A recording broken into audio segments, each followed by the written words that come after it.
Hi Marco, this is Rick. I thought I'd make you a special video. Okay, so this is the lane changer I'm making. I do it from a further distance. Okay, so this is a Ninko track attached to the MDF or timber board and then back into a Ninko piece. This is for the UK Slot Festival display track. Okay, on the back I have simply put some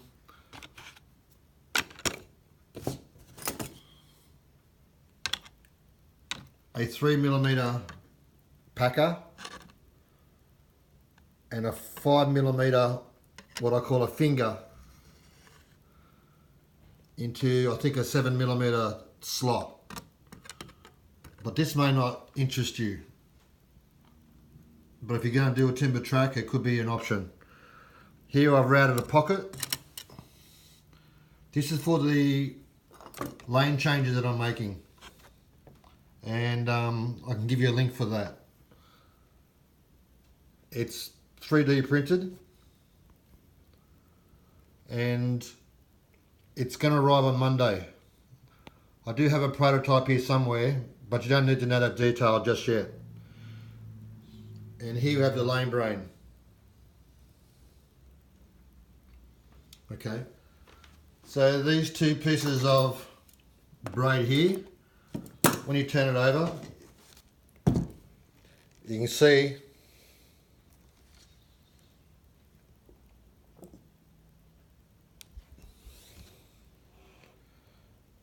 that's where they terminate. So they'll wrap them around in order just to hold it. There's no actual electrical connection there. You'll notice, however, on the flipper, I have a wire which goes back to the lane brain. Okay? Notice how I put the antenna with a 90-degree kink. That's how it was tuned by the engineer, so you should do that if you can. It's not critical, however. Okay? So when we go to the lane brain, we have the entry side and the exit side, or lane 1, lane 2. If you're running a double lane changer, or what we call an XLC. Okay, so first of all, the basics of any lane brain is to power it. Now once again, these two braids here, where are we? Just the same. That's where they terminate. But they become dead. So in order to make it live, that rail or that braid, we run a jumper wire back to the beginning of the track section. And here you can see I've got the positive and a negative. You can see really close. That's soldered. Okay, I've just taken a bit of the insulation off. I didn't actually cut the cable. Then I've gone back onto the Ninko rails,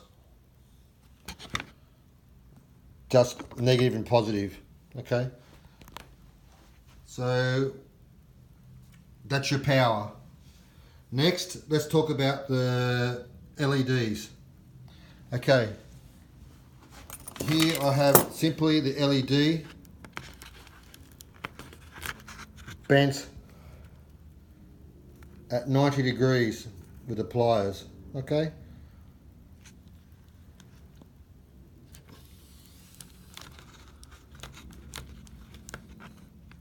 that simply plugs back in. Notice I use blue tack because I can pull it out quickly and I can clean up the Ninko board and no one ever knows. On the other side,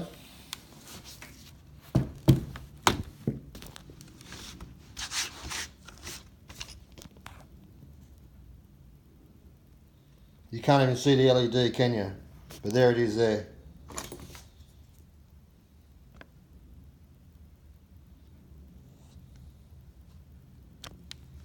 Okay. And over here we have the same, somewhere there, even I can't see it there.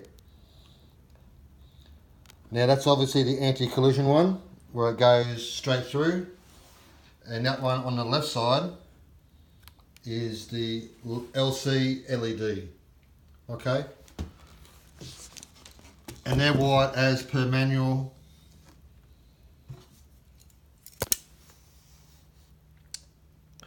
So the green one is the anti-collision, and that's the lane change. Negative, positive, negative, positive. So the green is negative and the yellow is negative, and both reds are positive. Okay, here now, because it's a sprung solenoid, I don't need both LED solenoid drivers, so I'm using just one side. That's the change side. That's where the that's how it works, because it's sprung to unchange. So the spring mechanism will be built into the flipper assembly. Okay. Next is the solenoid. I just spoke about the solenoid driver. Sorry. The reset wires. I've just run out here. Now the exit. Really, I've taken the LEDs out because no LEDs are used on the Ultima system. So if you look really carefully, I just cut a tiny bit of wire. I solder some wire, and I put it right across to make it easy to attach, and I snip it off. Well, that's bridge, negative to positive, negative to positive. That's because they're attached to this circuit here, and it's a circuit. So that if you cut the wires off and don't bridge it, you won't have continuity, and the LEDs will not glow infrared. Once again, on the exit, it's normally a sprung flipper. However, this system is not using an exit flipper. It's using a dummy flipper. And it's purely there as a livening function, to liven the flipper. Okay, so that solenoid driver is being used. Change, once again, it's the equivalent of the orange one, and the other one is don't change, but that's for SSD only, or depends how you have it set up. And that one guy in America has a timber track with two solenoids like Sky Electrics. All right, so I use a spring system because I've never ever had an issue, and for me it's reliable.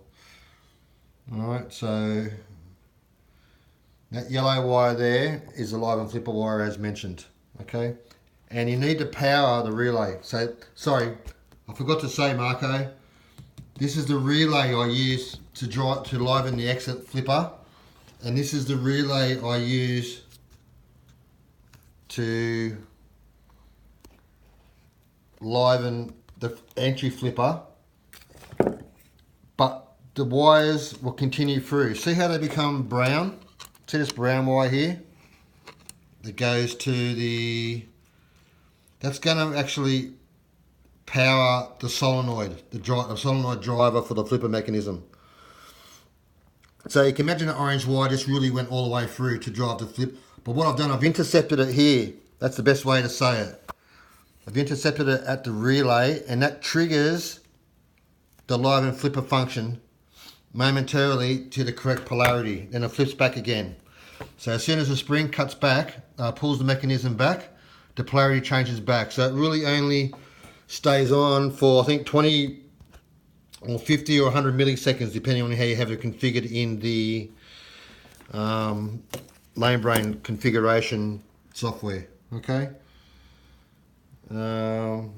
Also at the entry here, you can notice too, I've also bridged from the Ninko onto the timber track. Okay, that's it. Thank you. Oh, thank you for being a Scorpius customer, Marco. Bye.